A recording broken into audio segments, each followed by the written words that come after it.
Well, we're thrilled that Gina from the Diocese of Springfield joins us now. The great Diocese of Springfield. Springfield. Great Diocese of Springfield, Massachusetts. We have to make sure we get that right. Thanks so much for being with us today. Well, thank you for having me. Now, you have the role as Director of Youth Ministry in the Diocese. Tell us about that. Well, it's multifaceted, put it that way. I bet it is. Not only do I work in the arena of youth ministry, but also I fall under our Office of Faith Formation. So I also work with middle school and high school catechetics as well. So there's a lot that goes on in that realm with catechist training and working with that sort of realm. But it's amazing work, obviously. There's so much that's happening in the diocese.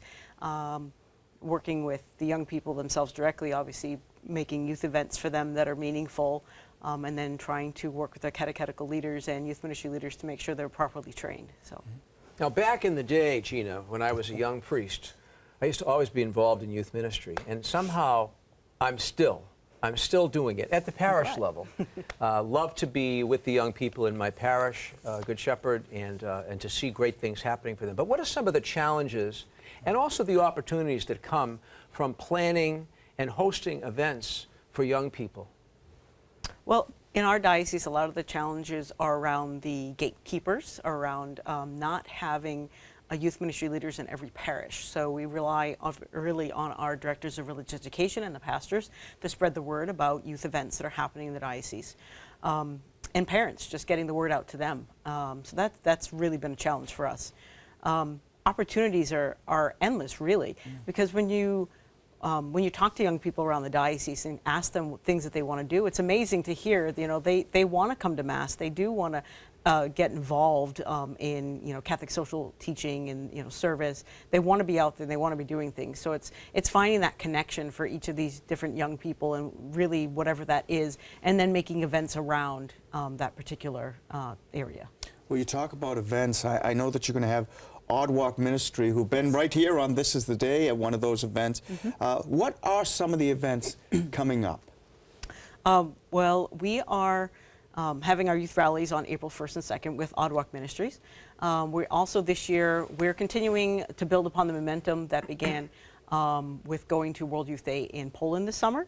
So our diocese is going to continue holding World Youth Days within the diocese every year on the years that there's an international celebration.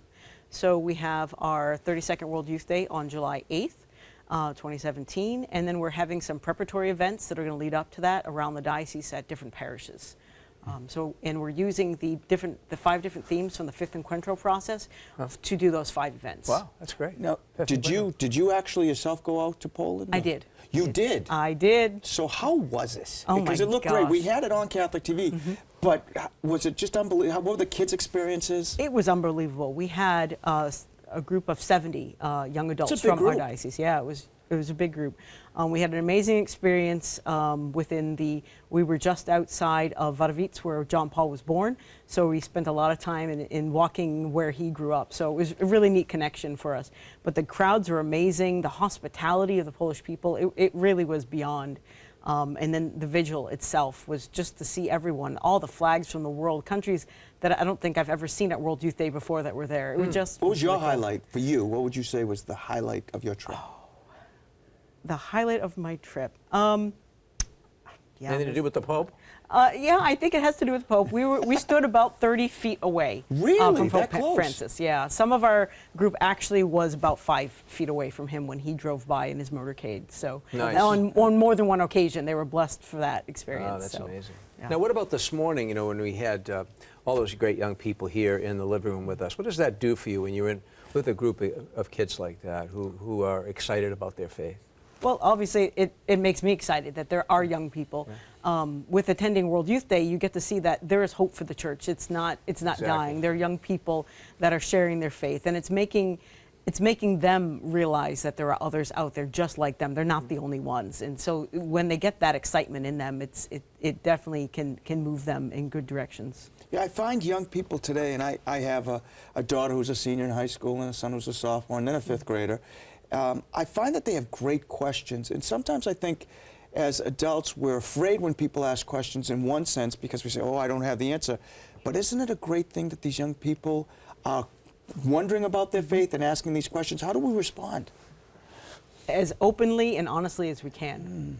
You know, really just listening to what they have to say, listening to those questions, and then trying to direct them to where to find the answers. If we don't have the answers, putting them in that right frame of mind, in that right direction, and then getting back to them with whatever that information is that they're looking for.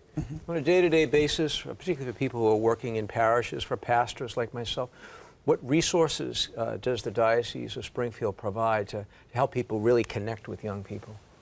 Well, we're working on that. Since I'm new in my position, I've been here a little over a year, and there hasn't been someone in the position for about 6 years.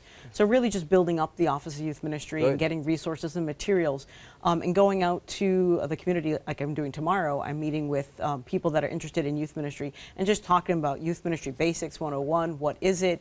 How do we make our parishes youth-friendly? Those kind of topics. So as a dad, what can I do with my kids? Because I'm always searching for this, to make them even more excited about the faith. Is there anything in particular, or is it more of a general thing I have to do? I think it's an overall attitude, just being open and sharing, talking about faith readily in the home. You know, if you don't have a lot of time, you know, you're dropping off your son to a game or whatever, having those conversations in the car, like, how's it going? What's happening? What's really going on in your life? And help making those life-faith connections, I think, are very important. Can I ask you a favor? Sure. Gina, you're going to be walking by the news desk, aren't you? Yes, I will. After the interview, could you please deliver this to Kevin Nelson? I will. Because it's really all about Kevin, yeah, you know? okay. And where can people learn more about the events, Gina? Most everything will be on our new website, diospringfield.org, under youth ministry and under youth ministry events. Perfect. Well, we thank you so much for being with us today and for delivering that very important package. I'm very jealous about that, you know. I didn't get one. I'm very curious to see what's in that. That's going to be the first thing we do after the show. All right, well, thank you.